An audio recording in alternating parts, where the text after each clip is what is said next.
Hello and welcome back to Paleocast. My name's Dave Marshall and joining me again is Tom Fletcher, and we are looking at episode 5 of Life on Our Planet. So Tom, episode 5, what's going on? So in 10 seconds. Whoa. In 10 seconds. 3, 2, 1, go. All right. In episode 5, we are talking about dinosaurs and we're firmly in the Mesozoic period, talking about the evolution of plants. We're talking about the evolution of dinosaurs. It's a big episode, some big characters, and it's beautiful as well. 13 seconds. 13 seconds. Oh, I don't think it's possible, you know? I mean, you know we got what? down to 11 seconds, but... There's just too much crammed into these episodes, isn't there? Yep. Really too much is. content. Not a bad problem to have, though. So, tell us how the episode starts.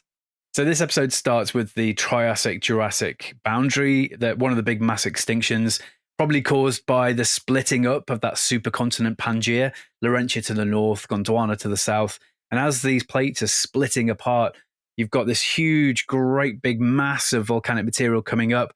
And with it, you've got gases, volcanic gases like sulfur dioxide, which tend to cool the atmosphere. But more than that, you've got vast quantities of carbon dioxide being released, really potent greenhouse gas, and that boosted temperatures, elevated temperatures. It's already quite hot in the Triassic, so this wasn't great for a lot of species. And after that point, after that destruction, the punctuation mark of the extinction event, we dive straight into the Jurassic period. And the Jurassic is where we start to get some of the crowd favorite dinosaurs, yes? Yeah, absolutely. Yeah. So we've got a really nice sequence with Diplodocus and Allosaurus, which the thing I really like about the series is there are the characters that you're probably quite familiar with, but we do things with them that are slightly different.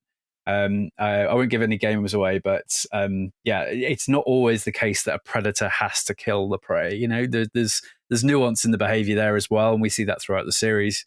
The presence of the predator and prey are often telling a cool evolutionary story. In this case, it's the gigantism that happens with the dinosaurs. They just keep getting bigger and bigger, this evolutionary arms race which is going on. It's a really moody and quite atmospheric scene. The thing that I recognize as you doing quite different with, like these fan favorite dinosaurs is the pronunciation of their names, especially Diplodocus. See, I refuse to believe that there's one way to say anything. This is a free world and we can do whatever we want. As it happened, we did go and get advice on this. We had a professor reading a list of these things to get the correct pronunciation. But, most of these things are derived from Latin and Greek, so take it up with them. So which other dinosaurs do we see? In this episode, we really pick some great ones. I mean, we've got a nice scene with Deinonychus, which is pack hunting some Archansaurus, and that was a nice one actually, because we introduce the weird ornithomimid dinosaurs, which are really quite kooky looking. They were a bit of a hard sell, really, to the producers that we should be using that one. It was in the right time, the right place, and it's sort of an ostrich-like creature that looks quite goofy, but I think it's great. I mean, it's got lovely white feathers and a blue face. And the fact is that they just look absolutely bizarre. I mean, Archansaurus is only known from a leg bone, but we've got relatives that we know what they look like a bit more completely. So that seems like a nice kind of new species to introduce to the world. So we've got those. And then we go into the Hell Creek Formation and we look at the favorites, T-Rex and Triceratops and the like. So, Deinonychus, do you mean Deinonychus? Deinonychus. Is that actually how you say it? No. You're pulling my leg. Stop it. No way. Not a chance. I'm going to get you to buy me a pint for everything that you correct me on pronunciation-wise from now on. This is going to start costing you money. How would you say Maiasaura? Maiasaura, yeah. Maiasauru. Okay? That's just saying every letter individually. Do it phonetically. But I wouldn't put it past you. Well, I mean, you actually did help a lot with that, actually, Dave, because having somebody who is so particular Annoying? about how things are, particular, should we say, about how things are pronounced. it was that put us onto saying Dunkleosteus rather than Dunkleosteus, because it's a person's name, and Arkansas is Arkansas rather than Arkansas. So yeah, we were Arkansaurus. It's all good. Right. Sorry. We also have a lot of interesting other stuff. We have plants, we have insects, we have social insects. There's a lot of evolution that goes on in this episode that isn't reptile. And yes, I was so happy to see all of that in there because it's such an important story. Yeah, absolutely. I mean, at the feet of the dinosaurs during this time was a revolution. I mean, about 100 million years ago, you start to get flowering plants that are taking over the world. They are growing quite literally like weeds. They're capable of recovering from wildfires quickly. They can spread with seeds, and pollinators come along to fill those niches. Everything gets more complex. It's kind of a ramping up of complexity of environment, and everything's starting to form mutualistic relationships. And yeah, just it's an incredible time in paleontological, the fossil records. And I'm glad we celebrate it, especially things like social insects, because people might not think that ants and termites are particularly interesting, but the sequence we've got in this particular episode is wonderful. It shows Megapanera ants. Sorry, get my pronunciation right for you, Dave. Which seem to be the first animals, apart from perhaps chimpanzees, maybe, that are administering a medicine to cure injured soldiers. And we got that on film. And it tells a really good story, a really interesting story about these super societies that are growing at the feet of the dinosaurs. It's something that hardly any documentary set in the Mesozoic period actually talks about. It's great.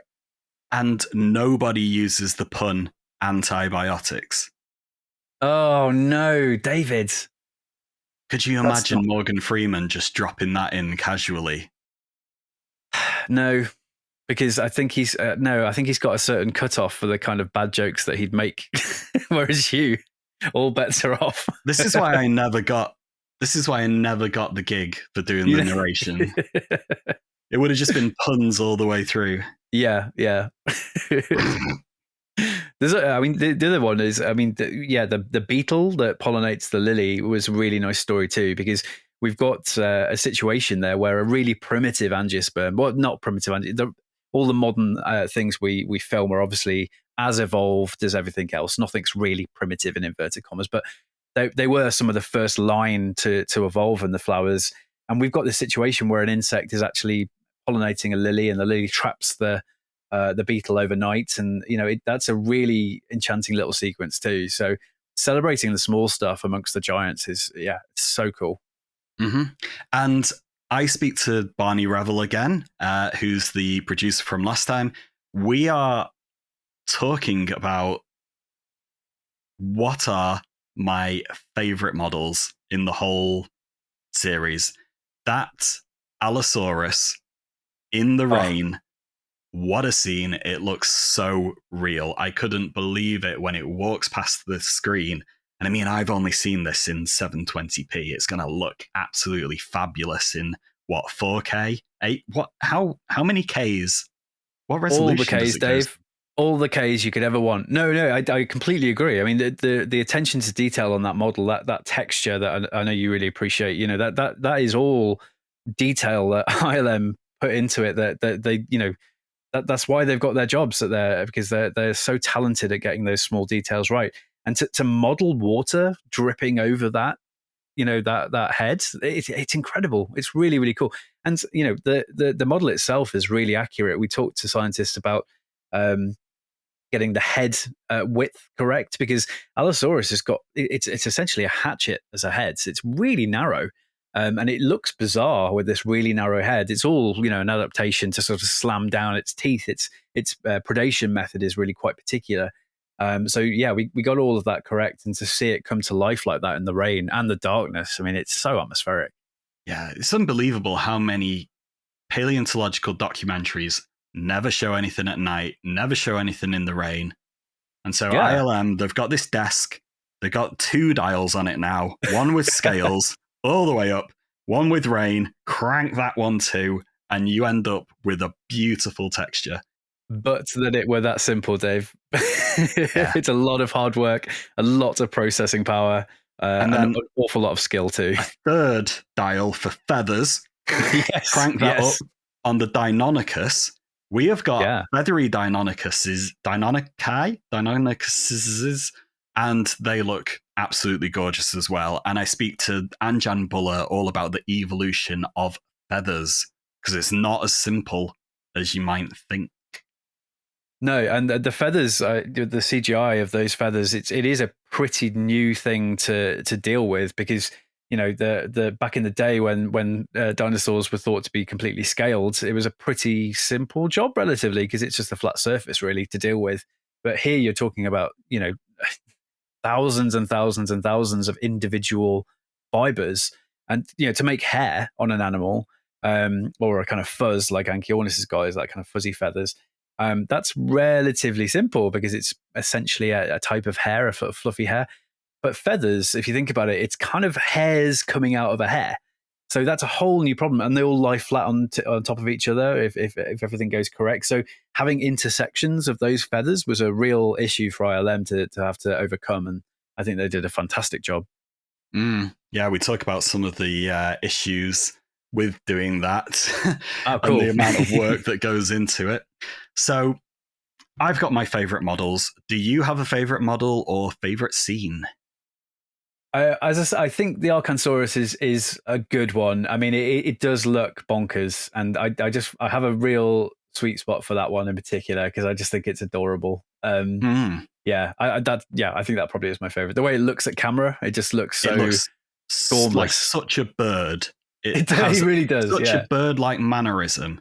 Whereas the Deinonychuses, Deinonychi, it sounds so wrong every time I say it. Well, I think that's because you are wrong. Don't pull me up on it. No. Okay, fine. It's not fair, that.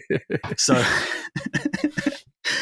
but, they seem so intelligent, so mammalian. And next time out in episode 6, this is a plug for the next episode. We're going to be talking about intelligence. Ah, great. In theropods, in dinosaurs.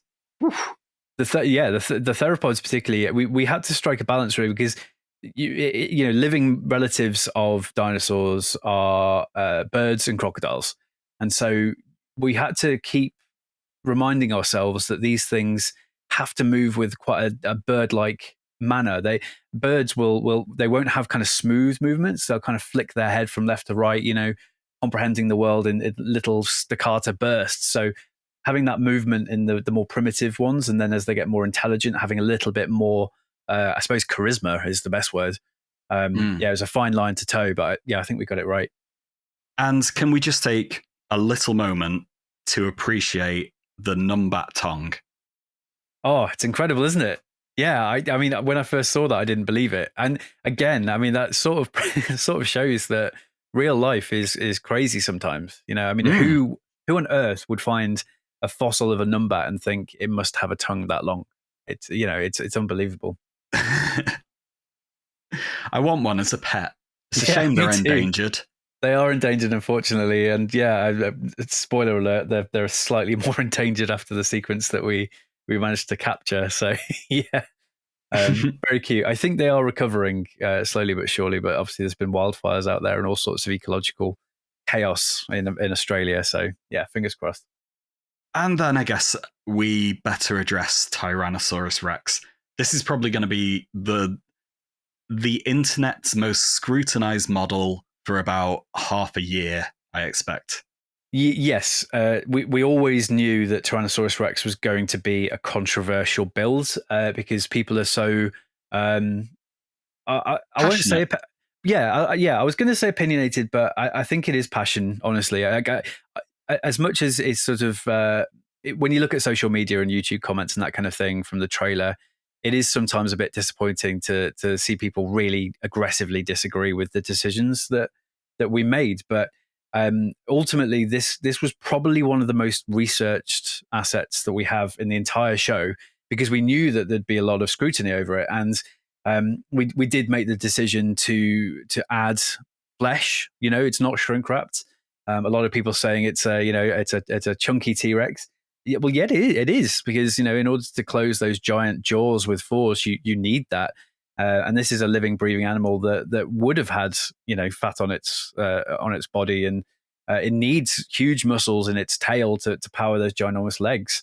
Um, so yeah, just to sort of outline a couple of the decisions that people are giving us the most stick for so far, just to sort of put my 2 pence worth in. Probably the most important one was covering the teeth in a lip, so or a ligament of sorts, so something that is covering the teeth. Now, this was a real problem at the start for the producers because they wanted to show those teeth, and of course they did, because every pretty much every depiction we've seen of T-Rex um, has the teeth out, and they're huge. They're great, big banana sized and wonderful and impressive, and probably the most important feature that people think about when they think of a T-Rex is those enormous teeth. So to make that decision to have them covered in some kind of ligament was a big one, and it didn't sit well with people for a while. But this is a really good example where the science led us in that direction, because the vast majority of animals that have very big teeth, they do have them covered with some kind of soft tissue. Looking at the species of big cat, for example, those huge canines are covered up. There are some exceptions in the series where the teeth are just so big that they sort of have to be out. But there was a lot of science that supported the idea that T-Rex needed to have lip coverage, so we did that. And the other one is, I suppose, is the feathers. That's a big talking point and debating point. We decided to go for a few filament-like feathers on the crest of the back, just behind the head of the male specifically. There tends to be sexual dimorphism in birds today, where the male is slightly more impressive or has some feature that it uses to attract females. So to have the feathers on the male but not the female was definitely a choice based on modern birds. But you saw that, we talked about Deinonychus before being covered in feathers. We have really good evidence to support that. We also have relatives of T-Rex that have feathers all over their bodies, but the physiology of that, the way that the body is working, means that after a certain size, when you get bigger and bigger and bigger, you're generating a lot of body heat, and actually having a feather coat is not a great thing to have because you overheat. So there were two conflicting sides to that, which were really quite interesting and definitely needed deep diving on. And yeah, we read hundreds of papers about Tyrannosaurus Rex to get a consensus of what we thought was right, and talked to loads of scientists about it as well. So, are you worried about any potential backlash?